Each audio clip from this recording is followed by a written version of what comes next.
Welcome to Podcetera. Each episode is a journey of discovery as we delve into topics that pique our curiosity and yours. We feature in-depth interviews with fascinating individuals who have extraordinary stories to share. I'm Renee Lego. And I'm Joelle Ludovich. And this is Podcetera.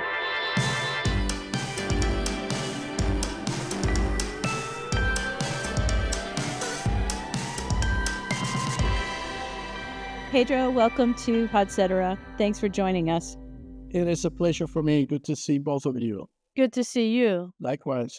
Pedro, when I started to prepare for this interview, I went on LinkedIn and I knew you were an activist and all over the city, but I didn't realize just how much through the years you've done. And it's a little humbling, to be honest. Your resume has community leader written all over it, from voting rights to Social Security, to Latino representation in state government, to census awareness. It feels like I could do a bit more than I'm doing with my life.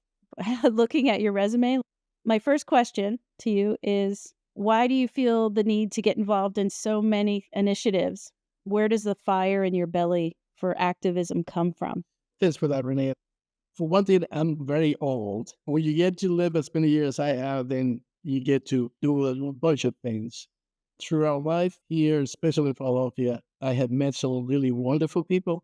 And when a wonderful person asks you to do something, it's hard to say no. So that's how, for some reason or another, I ended up being involved in so many different campaigns, activities, issues, and organizations. And now that I'm retired, so to speak, I have more time to do many things that I feel passionate about. But I think that the other advantage of being retired is like, if I roll out of bed and I'm not feeling well, I'm also blessed that I don't get sick that much. I have a lot of stamina to do a lot of things. I think I'm managing my time much better now than I did before. So it allows me to do a bunch of things. And technology helps. You have no idea how many letters I write daily with the assistance of AI, and which something that would take me about 1 hour, 2 hours to do before, I can get done in 12, 15 minutes. So productivity is helped by the tools that we have available now. Can you share a bit about your journey from growing up in the Dominican Republic to becoming an influential community leader and activist? I came to the U.S. as a teenager and finished high school in New York City. And by that time, I had already gone through witnessing and in some cases participating on a number of momentous and defining events, such as the 1965 Revolution in the Dominican Republic. It left an indelible impression in my formation as a human being in terms of lighting up that fuse for social justice. And then when I went to New York, I didn't clamp down that type of fervor for, even though I had to learn a new language and understand a new culture, you always find spaces where you can express your activism. And throughout my life, I'm fortunate that I've been surrounded by people who appreciate what you do and encourage you and then give you advice. The experience of having spent my childhood in the Dominican Republic, I think it is tremendous benefits on how my worldview gets defined. And the ability to be bilingual has also helped me tremendously in many fronts, both in language capacity and understanding different cultures and being more tolerant of other culture, being tolerant of differences that you see in people. And over time, you remember what the elders were telling you about how to behave in society. Always respect other people. Listen to what they have to say. Don't try to impose your belief on other people. It's a communal upbringing that happens. It used to happen. It doesn't happen anymore to a certain extent. But back then, in those years, it used to happen that all the children were the product of a particular community. That was not just your parents or your immediate family, but were also the neighbors, the teachers, the baseball coach that you run into on a daily basis. So all of that shaped who you are. And you'd be surprised how much of that you still remember now and you act accordingly because of that now.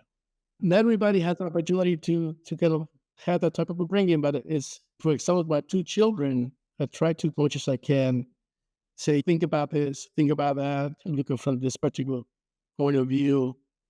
So they also become, I'm proud of them, they both into social justice as well. So that's good. And I feel that for animals too. So always have cats, and the animals around, which is, it's a good therapy when you dealing with situations that look like there's no end in sight, and it's a very pessimistic air. That, and that angle, I think my own bringing in the can't get the answer to that on Apple Watch. and then my Apple Watch is only And here, AI, Uh-oh. Pedro, AI is listening. it's listening.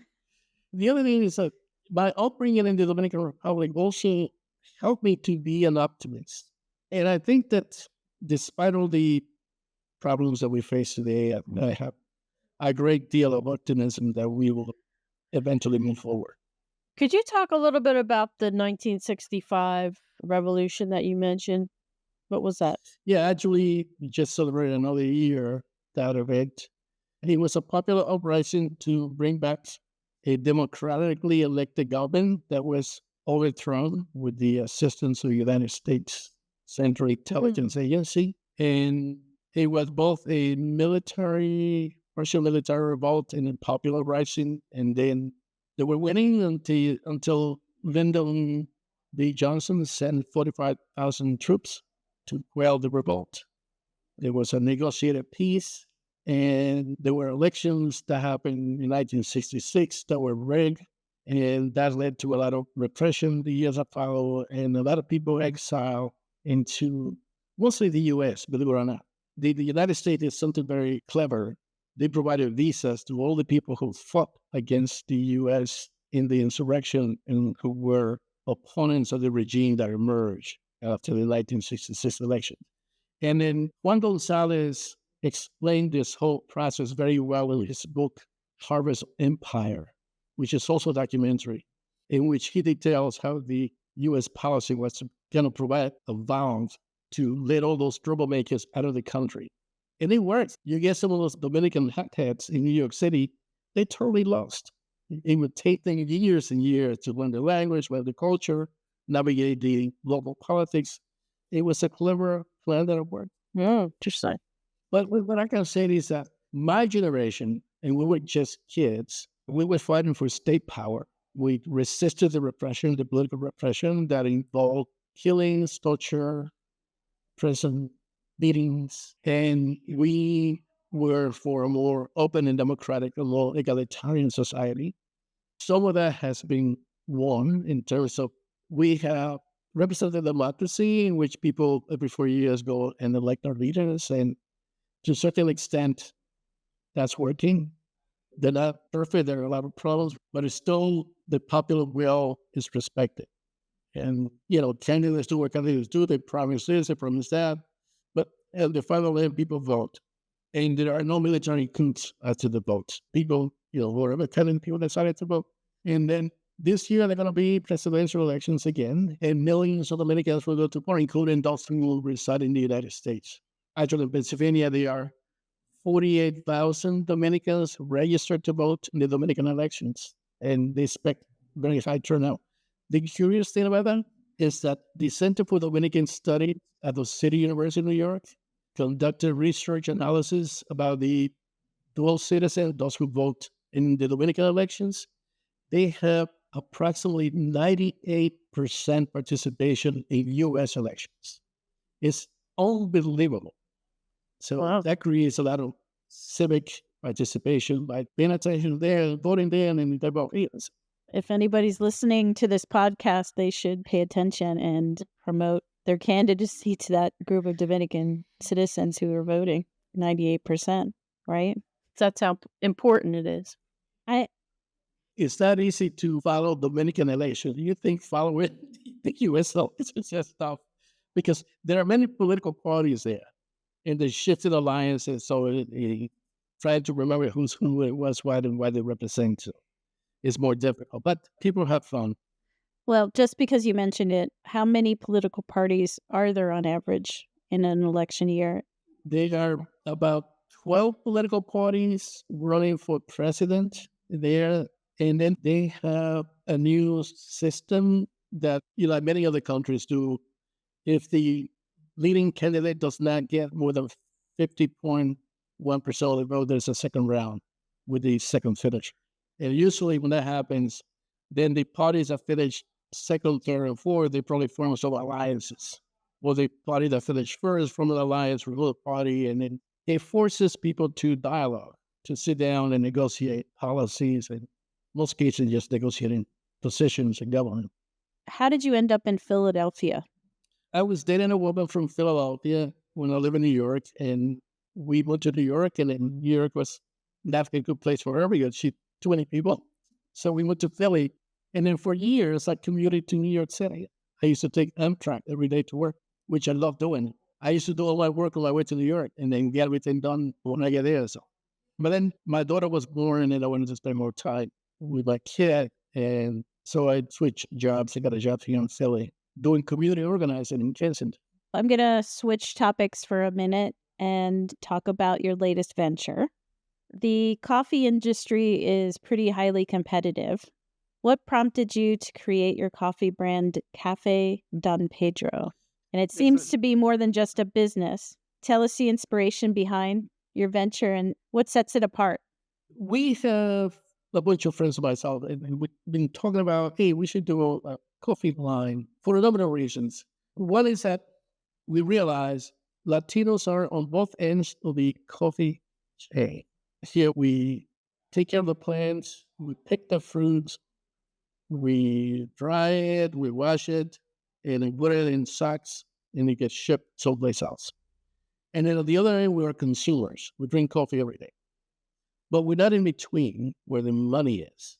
And then we say, okay, if we do this venture, aim is to disrupt the status quo and do a number of things. Get more Latinos in the U.S. interested in the industry.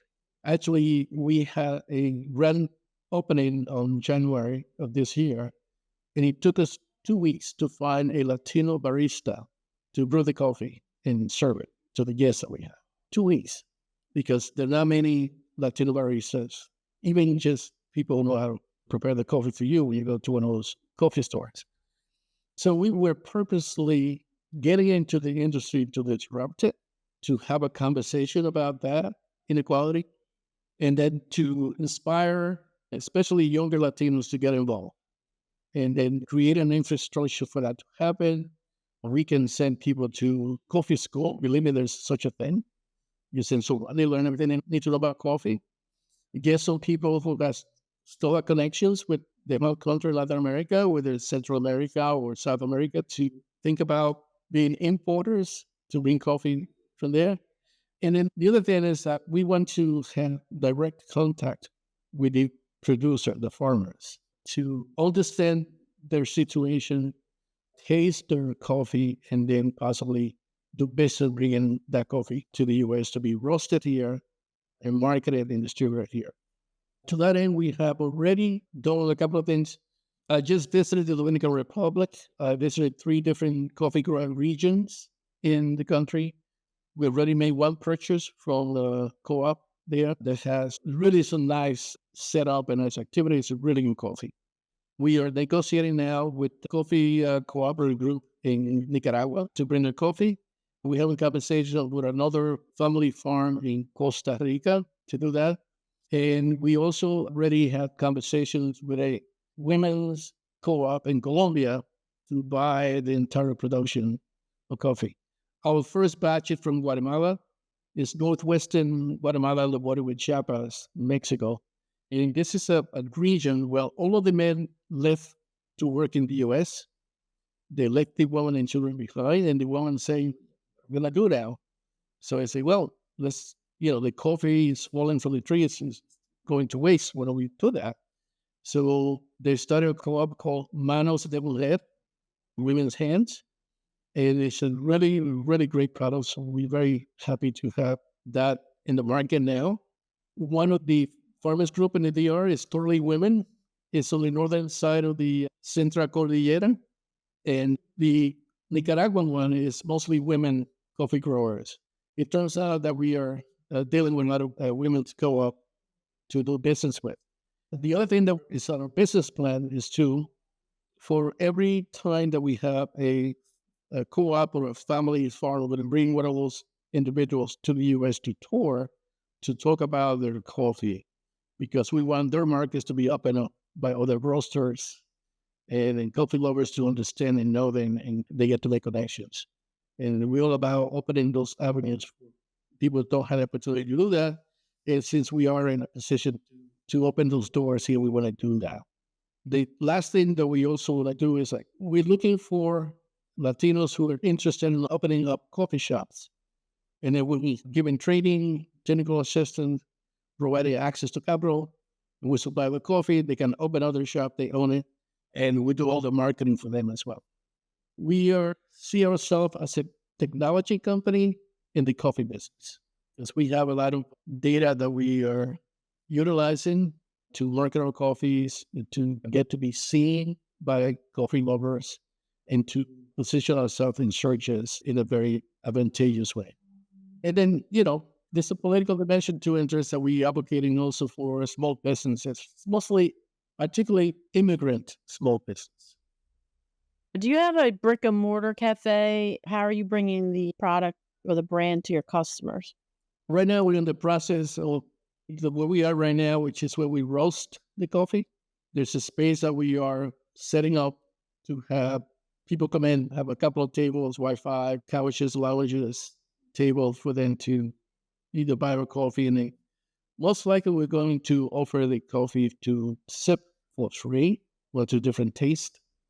And again, we're not interested right now at this point to a brick and mortar situation. We're just hoping that other people get interested doing those brick and mortars, and we just help them get set up and get going, especially do all the marketing for them. You're almost doing like what a wine tasting place would do in terms of you're doing it with coffee. Yeah. That's an interesting idea. Right. So and then people come here, we brew coffee immediately, and we grind it and then brew it and show it to people, offer it to people. And then we also manufacture empanadas right here, so they also get to taste empanadas. And we have about 10 different types of empanadas that we make here. Where is here? We are in Germantown, North 31st Street, 1500 block of North 31st Street. We'd love to have people over. Can you share some examples of initiatives or partnerships that Café Don Pedro has undertaken to fulfill your community engagement and social change mission? Yeah, thank you. One of the things we did a marketing campaign with G-Town Radio. So people would buy our coffee online. They get a message to subscribe to the newsletter G-Town Radio. That was one thing. Actually, last weekend in Germantown, there was an art exhibit for local artists that we join in promoting that by contributing coffee and funds. We provide coffee for community cleanups in Northwest section of Austin. We joined together with the Hispanic Chamber of Commerce for their annual meeting and talk about coffee, provided samples of the coffee, which, by the way, was a hit. People can enjoy this particular Guatemalan coffee. It's just so floral and chocolatey. And we also done about 3 activities in Camden, New Jersey. One was the cleanup. Another one was a workshop with the Small Business Administration of New Jersey to attract immigrant small business owners to get to know where things are, and we offer help. And also working with 2 entrepreneurs to set up some brick and mortar coffee shops in Camden. We're trying to help the revitalization of Camden. Still, after all these years and after all this effort, still remains a city in deep poverty. We try to shine a spotlight on that. And then we do a lot of joint activities with organization as much as we can. And then we intend to do more. We intend to select the coffee we're going to have that we're going to probably donate all the proceeds to one of the local nonprofits. I just wanted to ask how long you've been involved with this venture. We've been thinking about that for a couple of years. We talked a lot about that, and we developed some business plans a couple of years ago. But while I was still working, I didn't have bandwidth to jump into. After I retired, they became more possible. For anybody listening who has an idea about doing a business, especially one is retail to the consumer or to wholesale, is you had to think about your distribution. How are you going to solve that problem? It's hard to get your foot on the door. So with this platform that we have, there's a local company, immigrant company called DG Brands that has already solved the logistical and distribution problem. So that's already established. So it's easy for us to come in and say, we know we can move the product. And then the other thing is that we introduced a innovation into the coffee roasting, the specialty coffee roasting, which what we are. We do deliveries. It's like you order a pizza, you can order coffee, and then someone will bring it to your doorsteps. We had people who order coffee on Sunday at 9 a.m., and by 9:45, they would brew an hour coffee. They send us pictures on Instagram and say, hey, thank you, just drinking my first sip. And we were surprised that no other coffee roaster have done that before. They were used to shipping without doing deliveries. And then we launched in January of 2024. That's when we officially to the market with our first line, which is in Guatemala, Manos de Mujer coffee.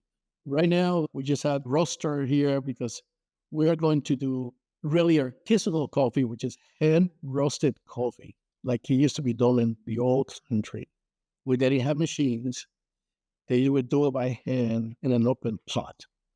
So we're going to have little about 400 pounds of that Dominican coffee in the next few days. That type of coffee done that way is great for espresso coffees.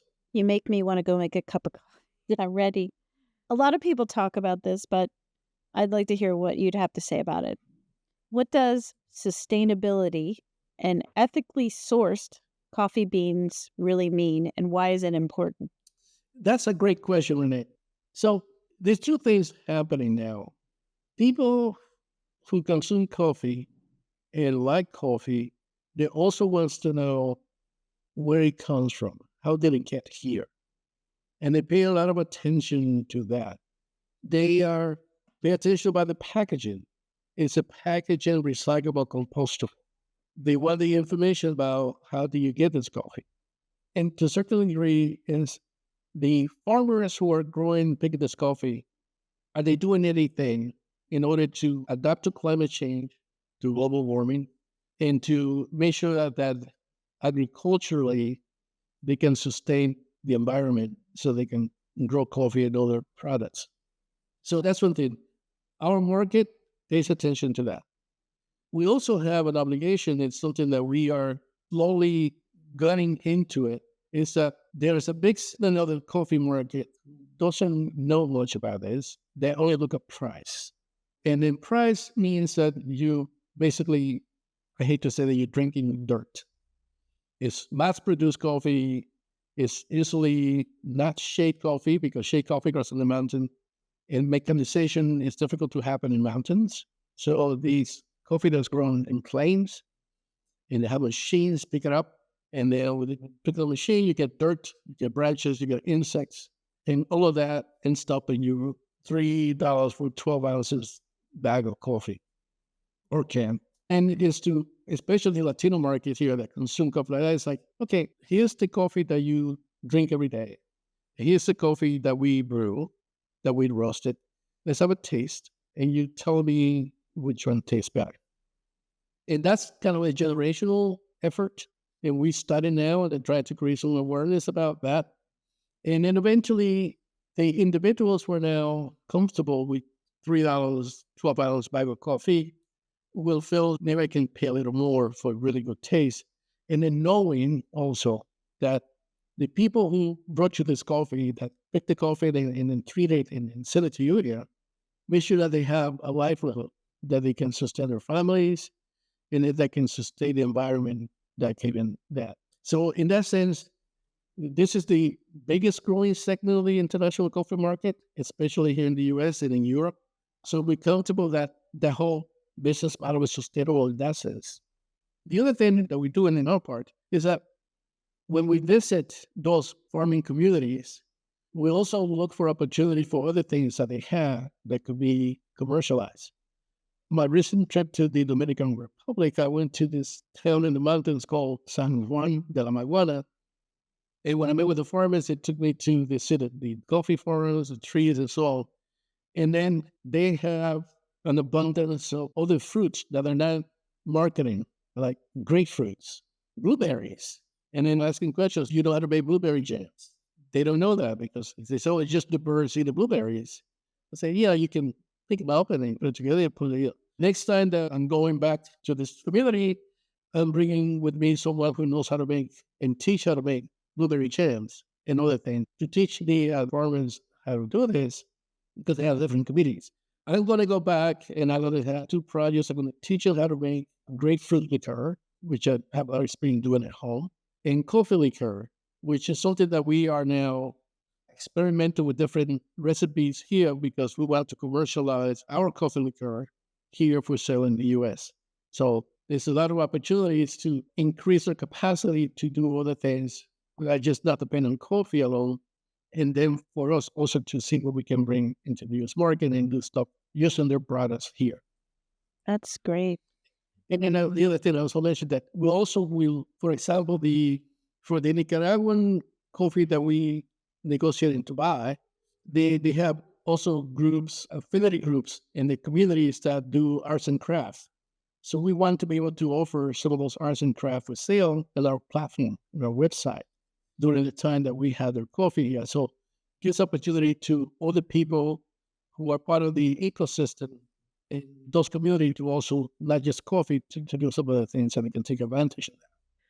I just wanted to know how many different countries you're going to be sourcing coffee from. Guatemala, Nicaragua, Dominican Republic, Colombia, Costa Rica, and Liberia in Africa. There's a group of immigrants from Southwest Philadelphia.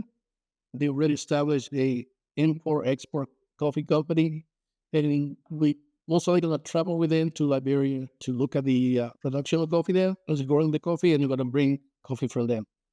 The Liberian coffee is really good, and that coffee is not known in the U.S. Everybody knows Brazilian coffee, Colombian coffee, Indonesian coffee, to a certain extent, Uganda, Kenya, Ethiopian coffees are very well known. Well, other countries like the Ivory Coast and Liberia, their coffees are known. The same thing with Dominican coffees are known. Or Puerto Rican coffee, which have a lot of interest in bringing Puerto Rican coffee to the U.S. for us to sell here. So we're going to go into those places that are the coffees that are well known.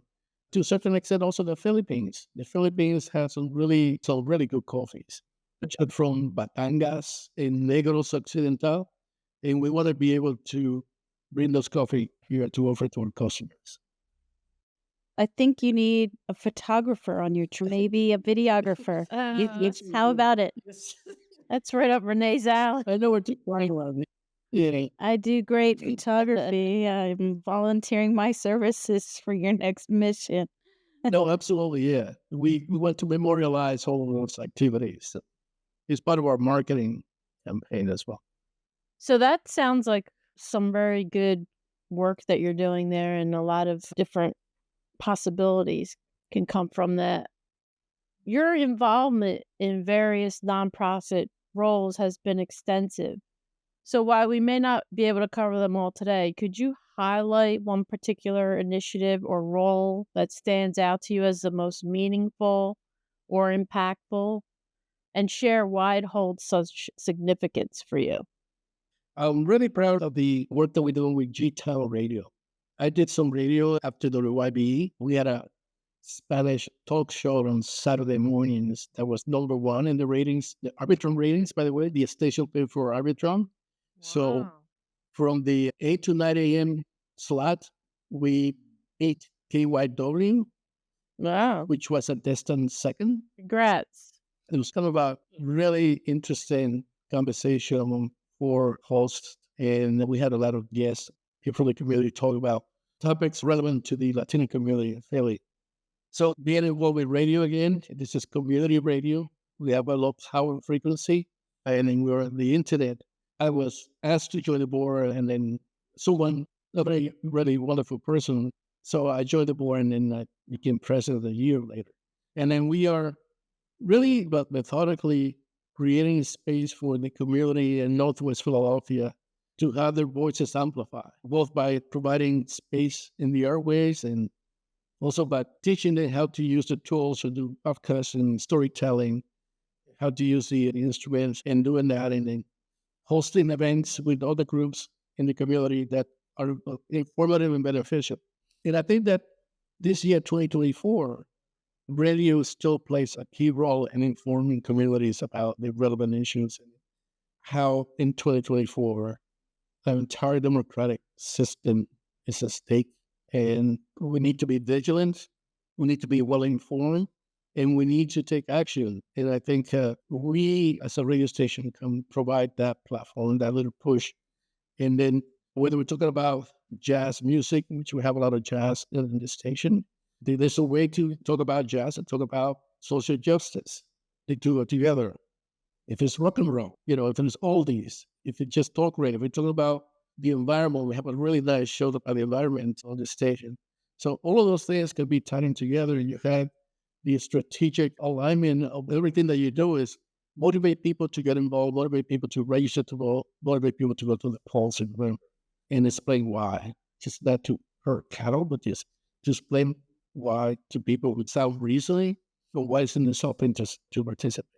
I'm also involved with a group of young people. I'm the oldest person on the board. It's called VOLT, Building Our Lives Together. It's BOLT.org.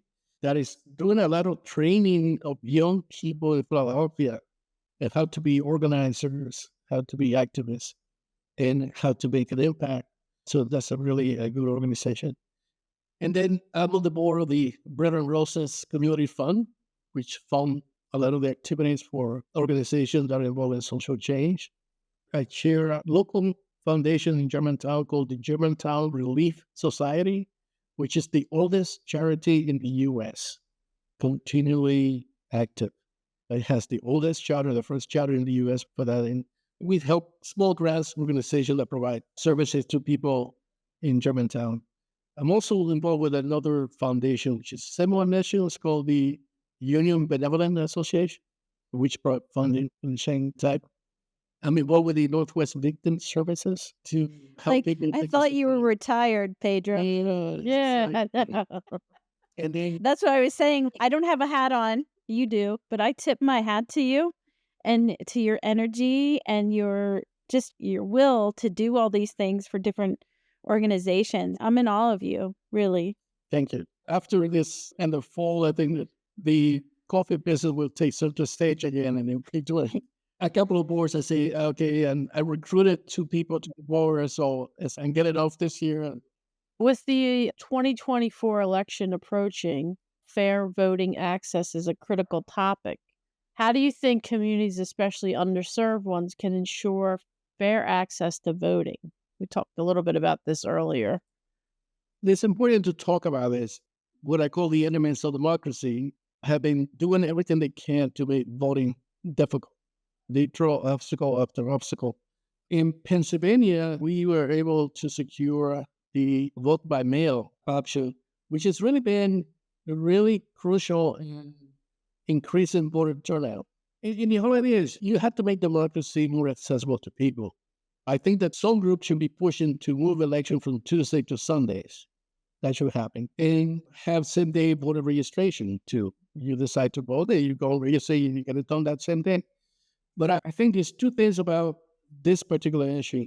One, that we have to educate the voters and the residents, those who can vote, not to take it for granted. And it's a victory that you have won, that you use, is done, is over, is easy to be taken away. And then believe me, there are people who are working 24/7 to take that away. And then the other thing is, how do we do 2 things? We demand good candidates. We have to demand good candidates, no matter from where. And no matter what their background is, ethnic background or racial background, they have to be good candidates. With good candidates, you get good turnout. If voters get the sense that this is business as usual, that some people are just for themselves. They're not going to be motivated to vote, no matter if you use all your English to explain to them why it's important. So they have to see that. And sometimes we don't get involved in the selection of candidates or urging good people to run for office. But we should do more of that, and not just as a improvisation, but it's a methodical process that, organization get to see people have the capacity, the abilities, and the wherewithal to be good candidates. They're likable, they can explain policy easy to people, and they're honest and sincere. And then you encourage them to run for office. There should be no shame in running for office. And then you create the conditions for that to happen. There are organizations that are for women groups, for women and for Latinos and African Americans, but they got to be new groups doing that for everybody, every group in our society. So we have a good bench of good people who can run for office. What advice would you have for someone trying to get them fired up and moving towards a common goal, like voting, getting involved? Gen Z is more involved than I think Gen X was in my time. Do you find that inspiring? Yeah, I think it's easy to get involved because there are so many local organizations, neighborhood groups, or citywide groups that constantly are doing activities. So it's a way to get plugged in. And then these days it's easier than ever because of the social media and the internet that you can really research easier than it used to be, particular group, and also find out when they have an activity so you can go. So if a person has a desire to get involved and do something, just with a few clicks, you can find a host organization that can help you do that. The other thing is ask around. I talked to many young people who moved to Philadelphia from DC or New York or Boston. Go to the lectures and book talks at the public library, the free library, or many of the branches have stuff like that. Go to the art galleries' first Friday openings and go to 2 or 3 general community meetings or generalized citywide meetings. And if you do that on a regular basis, a couple of times a month, in 6 months, you get to know everybody you need to know in Philadelphia. And if you don't, you're going to know someone who knows someone that you need to answer your question and get you hooked up with something. Because Philadelphia is still that type of city. You can't do that in New York City. But here in Philly, that's doable. But all it takes is a little effort. You have to get out of your couch. And then you have to take SEPTA or bike there or do something like that to get to someplace. I'm blessed. When I live in Germantown, I can walk over to some of the art galleries on Germantown Avenue and meet a ton of people that I haven't met before. And then people here are very friendly. They're very open. You can strike a conversation with anybody. So you don't have to know someone to introduce you, although that helps. But there are many opportunities here. So we're getting to the bottom of the interview here. What are your hopes for the future of social change and community engagement in Philadelphia and across the country or globally? Thank you for that. One thing that we need to talk about the infrastructure that exists that funds community groups is to get away from funding projects, organizations to do that you came up with, either as a foundation or profit or the government come up with something that, put our request for proposal about this. And listen to what communities are concerned about, but most importantly, what are they willing to move on? As a community organizer, this is my days in Kensington. I would start like around 9:30 in the morning. I go knocking on doors, my house, I walk. Being a Latino neighborhood, they always invite you in, and then they brew coffee for you. By 12 o'clock, I was like this. I had drank so much coffee. Did you make it past 1 block? And usually, I can make, I'd say like, I gotta go to the next door, and then I can do about 2 or 3 blocks in a few hours. But the thing is, you establish relations with people face to face, you have conversations. So it's like everybody wants world peace. But the one thing that the people on that block will go to a meeting about is forcing the city to do a better job cleaning or get a crossing guard on the corner because the kids are going to school, there's too many cars going by. And you have to find what is the common denominator that will motivate people to go to a meeting and do something about it. We don't fund or provide resources to groups that are doing that. is not enough for them. It's those two things. It's a lengthy process and it's preventative too, because you do a lot of prevention. And people who have the resources to fund groups, they want immediate results. And to a certain degree, they make impositions into organizations that are unrealizable, that are not germane to what people feel. And in the end, it's a waste of money. And then in the end, you demoralize communities because you have an opportunity to do something and then people think achieve anything. So that's one recommendation. That's what I'd like to see in the future, to be more resources for groups like that. And then the second one, which is tied to that, is to teach groups how to raise their own money.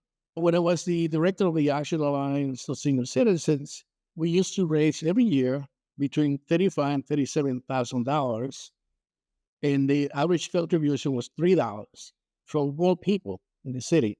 And you need to have an opportunity to learn that, because when people give their own money, even if it's $1 or $2 or $5, they have a lot of buy-in into the future organization of what you're doing, and if you want that.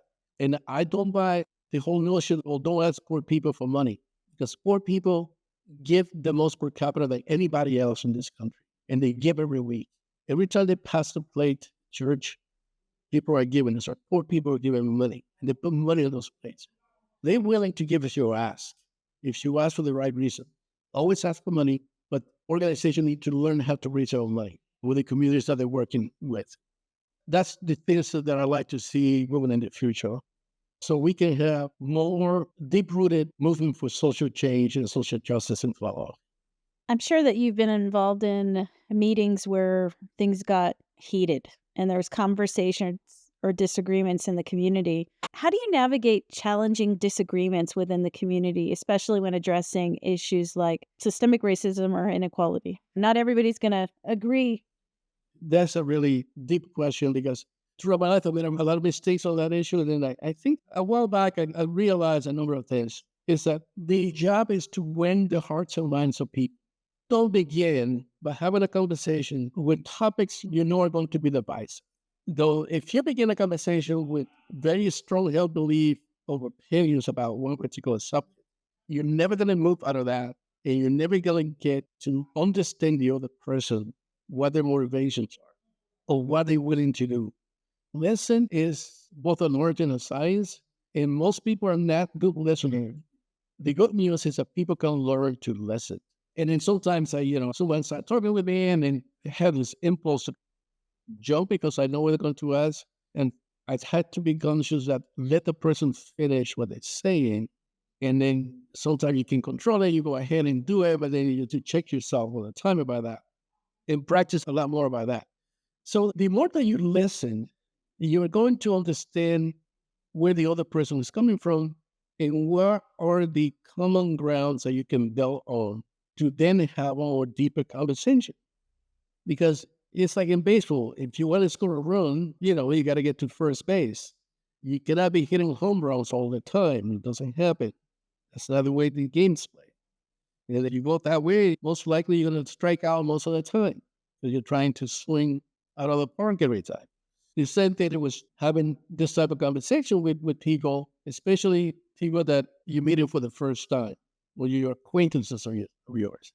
Now, believe me, the way that things are in this country right now, things are going to the point that somebody who believes that January 6th was a Hollywood stage action, you have different issues there at play. So might as well move on.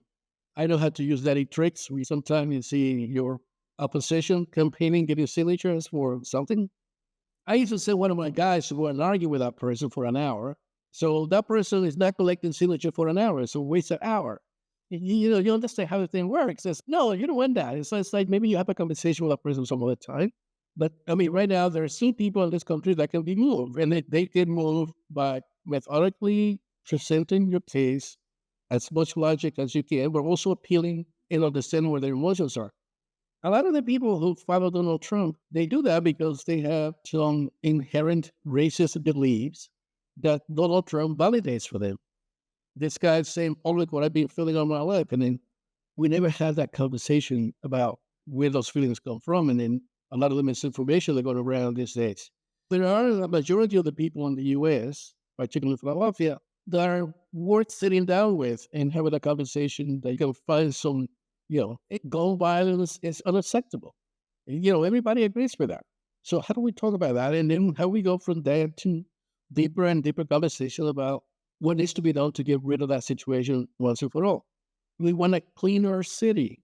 So how do we have a conversation about, is both city services, community attitudes, educating children both in the schools and at home, talking to parents or the community, or what's acceptable and not acceptable. You create some community norms out of those conversations. We want to plant more trees. All right. So it's not just the act, okay, I got to get the trees and give it to your plan. Is what type of trees are better? How do we do that? What type of trees do you want? That's how we began to do a transformational campaign to get rid of drug dealing in Kensington and the Norris Square area. Back in the late 80s, early 90s, is conversation about replacing trees in the park. And people say, yeah, it'd be nice to have good trees in the park, but I'm not going to let my kids go there and play. There are too many drug needles, too many shootings in the park. So, the conversation from trees goes into more transformational conversation about, okay, so maybe we should get rid of the drug dealing in the park. And what's that involved? Well, the police have to come and do their job.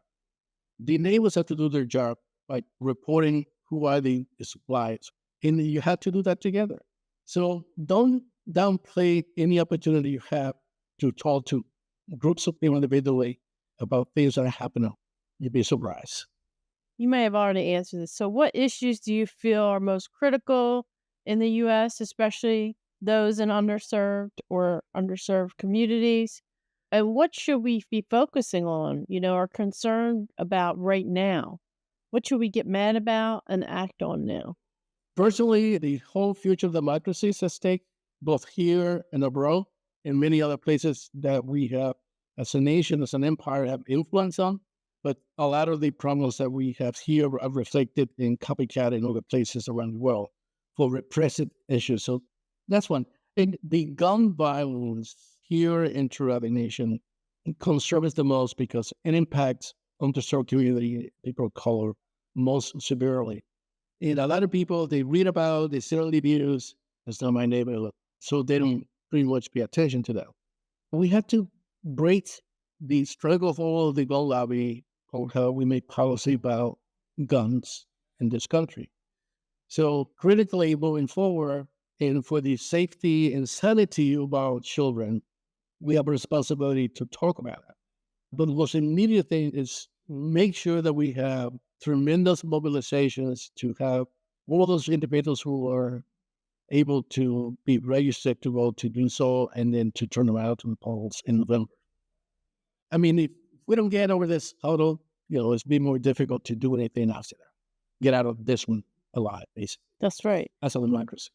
Well, a lot of people that I speak to have that sense of urgency and that sort of perspective. Like, this is a crucial time. This is pivotal time here, this upcoming election. I get it up in my years, and then I want a new generation of activists and community leaders do it as much to get out of the way for that and then give advice when asked. But I feel like, I have an obligation to do some agitation this fall and to make sure that happens. I will feel bad if I didn't get up and do that. Agitation, and then there are enough reasons to be mad at the status quo about what's happening, but you have to show that you're mad. It's a time to show that you are fed up with a lot of the shenanigans going on. Because sometimes people respect you when you get mad. And if they see you doing it, and they figure that there's a reason for it. So sometimes that more attention is paid to that. And then people my generation who have led a couple of rounds around the block should be able to also have the opportunity to express how they feel about the situation and act on it. Less talk, more action. Peaceful action, though, I think. Drink a little more coffee. It's one thing to say, I'm mad about this and I don't like where we are, but you can talk about it all day with coffee or without. But if, like you said, if people don't mobilize and actually take action to say this isn't, we could have a whole episode on just protesting, right? Maybe we should. Especially what's happening this week on college campuses. We'll bring you back for that. I read in the last months or so a study saying that, handwritten letters that postcard that you send to voters and that are effective. To me, that's effective. My son gets in once in a while, and he reads them, and they aren't affected. Phone banking is affected. It's like, even if I don't agree with someone, going to a meeting, going to a demonstration, writing a letter to the editor, posting a video on TikTok or YouTube or whatever, and sharing podcasts, sharing that with other people. That's an action. You take an action. Do something that you bring a subject to other people, to friends, to relatives, to neighbors, to acquaintances. That's taking action.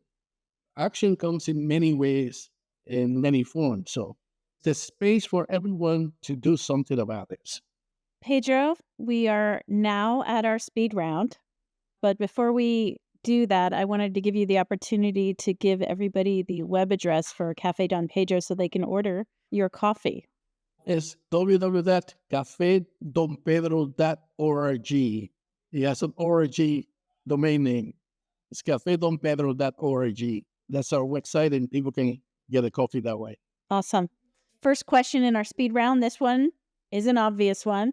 How do you take your coffee? I take it black with maybe a dab of sugar. That's it. Are there any smells that bring back memories for you? And what are they, and what memories do they elicit? In the Dominican Republic, most houses have tin roof. It's a hot tin roof that gets rain on. It produces a really particular smell that's sort of combined like sulfur and earth. And it's just an intoxicating smell, but also calming. And then it's accompanied by the sound of the raindrops hitting the tin roof. I know people who have trouble sleeping, they download apps that have the sound of rain. Think about that, combined with the smell that comes with it. It brings back memories from my childhood, my family, when my parents were still alive, together in the house, everybody under one roof. That's a very cherished memory. Thank you. For this one, you can only get one answer. If you had the power to completely solve one social or political issue affecting the world today, which one would you choose? Global warming, for sure. Okay. Last question in our speed round. How would you summarize your life so far in one sentence? 11 over time. And it's a sentence, but it requires an explanation. Growing up in the conditions that I was in the Dominican Republic, my life expectancy were about 17 to 18 years of age. So when I passed that milestone, every year has been over time. Wow. Now we have a question from our last guest, also a deep one. What do you believe is needed for mankind or humankind? What do I believe is needed for humankind? More coffee. No, just kidding. Compassion, I think, is something that is in short supply, especially in the developed countries. Compassion is a little bit in short supply. It's needed to understand people in other parts of the world. If you don't look from that compassionate side, you're never going to understand. Compassion, I think you're spot on there. Pedro, thank you so much for sharing some time with us. And I'm just sorry I didn't have a cup of coffee sitting here while we were having conversation. But I'm going to be ordering this week. Great. So I can taste your coffee. Very excited for you. And I'll be waiting for your phone call for that trip. So it was great seeing you again. Really. Thanks for joining us on Podcetera. Thank you, Pedro. It was a pleasure. The pleasure's all mine. And thank you so much for this opportunity. I really appreciate it. Good luck to you. If you enjoyed this episode, please leave a review and share Podcetera. And be sure to follow and like the series wherever you enjoy podcasts. For Podcetera, I'm Renee Lego. And I'm Joelle Ludovich. Thanks for listening. See you next time.